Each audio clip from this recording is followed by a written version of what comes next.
Rise and shine, Mr. Freeman. Rise and shine.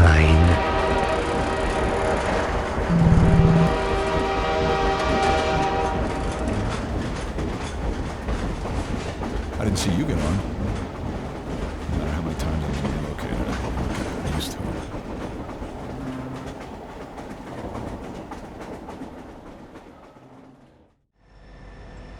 Well, end of the line.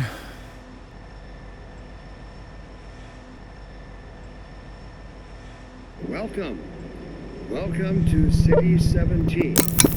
You have chosen, or been chosen, to relocate to one of our finest remaining urban centers. I thought so much of City 17 that I elected to establish my administration here, in the citadel so thoughtfully provided by our benefactors. I've been proud to call City 17 my home.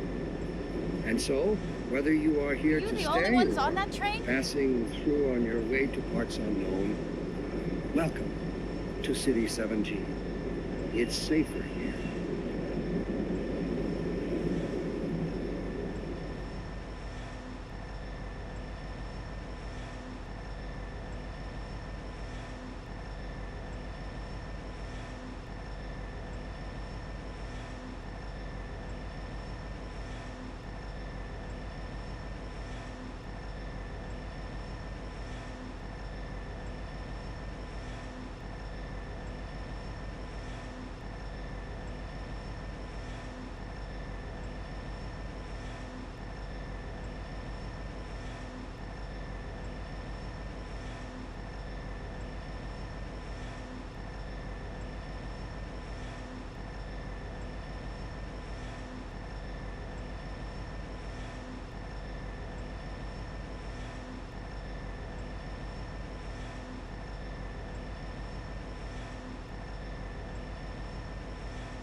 Well, guys, I hope you enjoyed that. I'm just going to go do a little breakdown here now because, well, I'm going to do a full dedicated breakdown video at some point because this scene was, while it's probably less complicated than it looks, there's still a lot of stuff that went into this that I think is definitely worth doing a proper deep dive.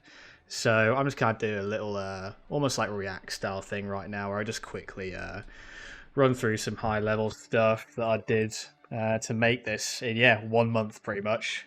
1 month and 2 days, like a couple days off to get leathered at Christmas and New Year's, a couple days to recover from the hangovers. Yeah, it's probably about a month, I'd say. But yeah, this is it, the station from Half-Life 2. So, alright, where do we start with this stuff? Well, the first thing I did was kind of just set a little goal for myself, which was I wanted to make the station from Half-Life 2 because I literally almost broke my television when Jeff Knightley announced Mega Man instead of Half-Life 3. So I thought, alright, I'll do it myself then. So for those who don't know, the station Half-Life 2 is actually based off a real-life one called Nugati Railway Station in Budapest. Sorry for any Hungarians there that I've upset butchering that pronunciation, but it's just kind of what I do, really, with words. So yeah, the first thing we do is basically we go and gather reference. So let me just get my reference up here so you can see. Okay, so this is the reference that I collected, and it's pretty much just organized chaos. And what I tend to do is I tend to start off pretty organized with my reference, and then just kind of as I go along, if I need to find something else, I'll just go and find it. But so let's see. When you work with reference, I always just have like a key reference or two that I'm working to. It just kind of helps keep everything consistent and grounded. So my goal with this was basically to make sort of a hybrid of the original station from Half-Life 2, but then kind of mix it in with the real world version here, because obviously I think Valve would probably have done it differently. Given this game was 2004, they were a bit limited, as amazing as this game was for the time, and still looks pretty good to this day, honestly. I'm sure they would do it a little differently in terms of scale, stuff like that. So my goal was just kind of modernize it, not make it better, just modernize it and kind of do my own take, which is sort of a hybrid of the two, I think.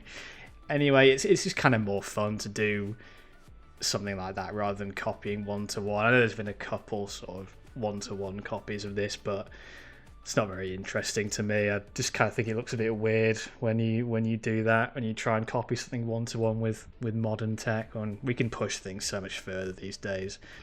But yeah, so basically I kind of pick this reference, and that's sort of my grounding point, my anchor point. I try and not steer too clear of that. I'm not going to like go off and start looking at references for stations that are in Japan or America or UK. I'm going to try and stick to this station wherever I can. And luckily, honestly, this is a pretty well documented station. So I just kind of went around the images, sort of googling around. Like, I think there's some renovations that got done to this place, this station. So there were a lot of good images of that. So I kind of just picked out all the key stuff, like this plinth, the sort of girders and ironwork that goes on.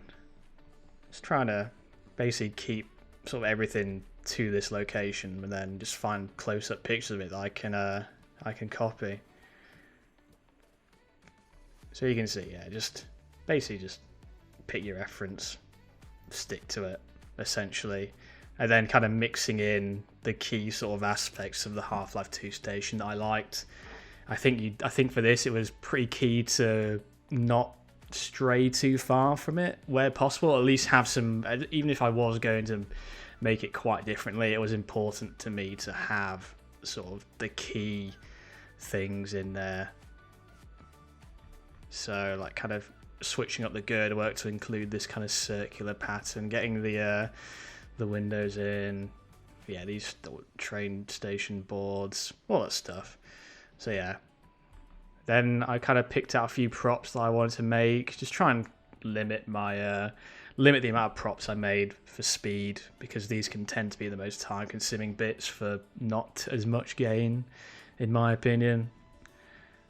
And yeah, just kind of now we're just getting into the random stuff. So this is the train images that I was looking at, trying to pimp up the sort of the gate thing, what they call, I've forgotten, turnstiles, trying to pimp that up, because I think the one in the game is, yeah, it's you know, it's not great, but I can pimp that a little bit.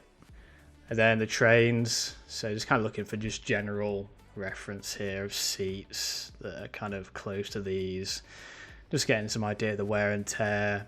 I liked this seat. I like this. Children of Men, one of my favorite movies. If you haven't watched it, go watch it. If you like Half-Life 2, you'll probably like Children of Men a lot. So I wanted to take some influences from that in my scene. And then this is kind of just for like material sort of reads, essentially. And this is just a cool sign that I saw while I was playing Half-Life Alyx, because I wanted to do my own sort of branding for the station. So I picked this out, just a little grounding point. Yeah, that's essentially it. Alright, so I think one of the questions people are asking is, how the hell did you make this in a month? Because that seems impossible. Well, firstly, I was balls to the wall on this, pretty much. And also, I do sort of know what I'm doing. Somewhat, at least. You know, I've been doing this for a while now, so I'd hope so, anyway. So I kind of just know how to approach things like this. For example, I didn't really do a block out for this. I just went straight into it because I kind of know the proportions of stuff. I've got good reference. I don't really need to do a block out, so I skipped all that and just went straight into doing art block out pieces. So essentially what I did, this is the high level summary of how I approach breaking down things like this. Is firstly I work with prefabs, or in this case pack level actors, and then within those I've basically got these Lego pieces that I just mash together. Everything's pretty much broken down into as smaller pieces as possible, so then I can just rapidly duplicate these. It makes it easier for these to be modeled.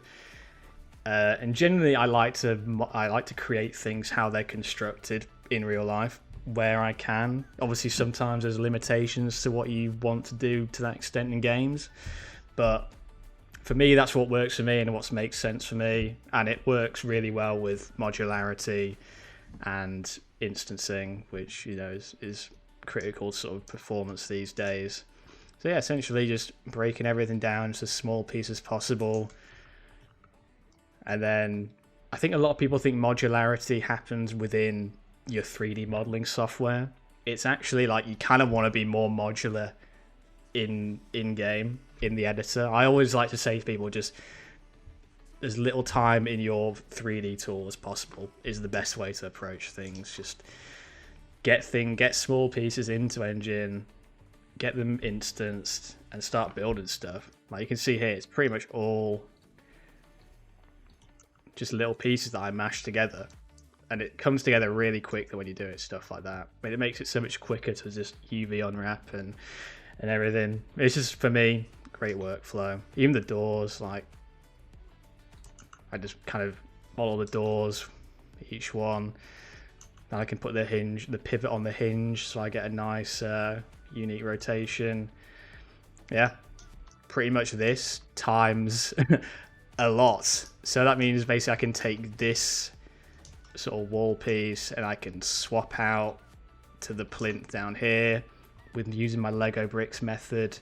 Then I've got an instant, pretty much instant variation.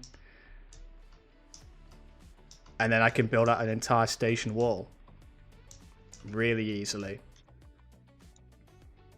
Same for the other side, it's just mirrored. Yeah, if we take the roof, for example. Again, I've got my little column piece. This goes in between these door pieces. Exact same Lego pieces. And I've got these that I can use to quickly build the columns up. Then I've got this as kind of a big unique piece. But then to accent that, I just have like a kit of these little brackets and things. So let me see if I can show you this, because this is like a way that I also like to work, which is just essentially kit bashing. Let's see if we can find it here. Bracket kits. Yeah. So essentially what I've got is just a kit of, you know, a lot of small assets. I can then where's the view thing? I swear I know what I'm doing. There we go. So I've basically got a kit of these small bracket things that I can just kit bash onto things, just copy paste them around and add like detailed stuff without having to be in my modeling software. Just adding all this stuff in, unwrapping it, you know, all this stuff here. See that? That's essentially the whole roof is made of these little pieces just kit bashed together. So I'm not modeling the entire girder structure, I'm just piecing it together in engine, which is not only more fun, it's pretty to look at, and it's just a big time saver. Same for these little ornate details, these flowers. See all this stuff. It's all just kit bashed together. And the good thing about this is I can reuse these flowers everywhere. Like I can reuse them down here. I even reuse them on these. On the bridge. Speaking of the bridge, do you think I made this all in Maya? Like, kind of broke this piece down, built this entire thing in Maya? No, I didn't. This is Kit Bash 101 right here. I've just got this kind of girder bit. Then I've got all these little pieces that I just mash together. Same here. All just little pieces mashed together and then instance around. These bolts, I use these everywhere. But yeah, pretty much everything all under here. Little brackets, all kit bashed together. And that just makes it easy for me to like quickly make this bridge, which could be like a pain in the arse to do in Maya, honestly. So all these little end pieces, it's all the same stuff, just kit bashed together. The stairs, I think I've got one custom bit here just for stairs. They can be a bit tricky to do that, but the rest of it, oh yeah, to be fair, I've got these as well. Just so the little angled railings. But again, everything else, it's all just all this little kit bash. Stairs. Stairs I just find easier to do like this. I'll go more into this in detailed breakdown.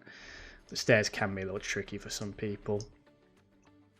So let's take a look at these. The tracks. So this is one piece here. I've got little pieces here. I can turn into more unique ones just to break up the modularity, because tracks can be a little modular looking. You get the picture.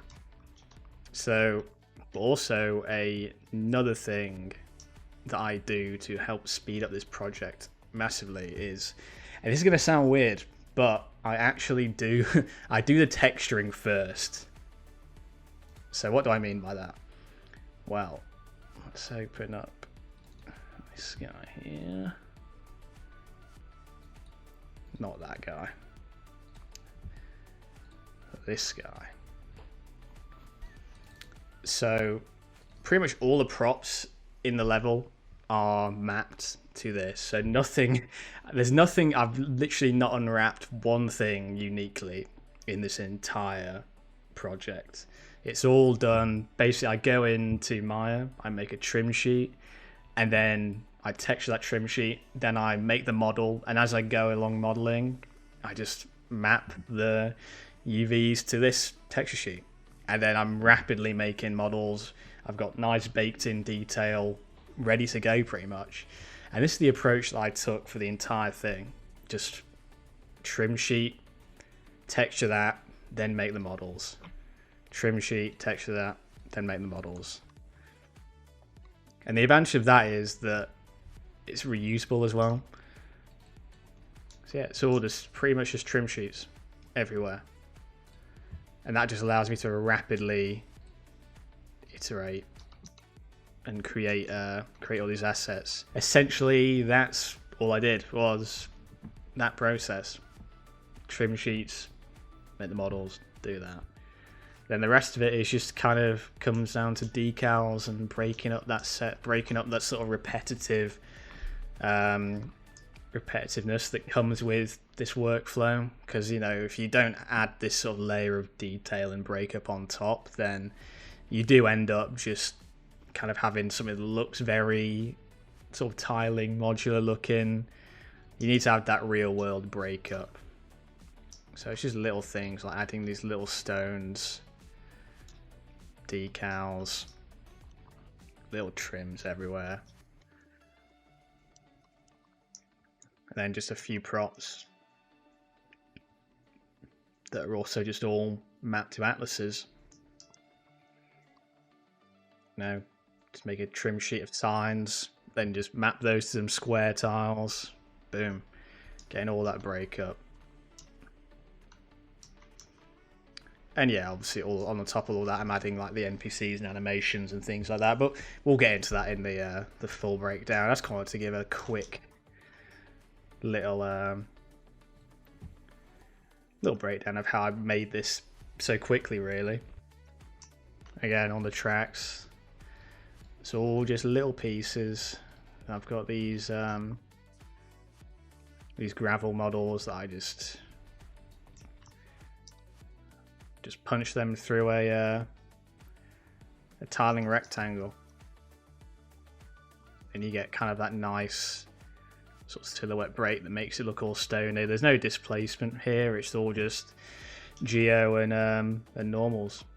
Hope you enjoyed that, and one day I will get to doing the full breakdown of this, and I'll take you through like the entire process step by step. But I just wanted to give you a quick idea of how I approached it, a little bit of a behind the scenes of what it takes to make a scene like this. All right, peace, guys.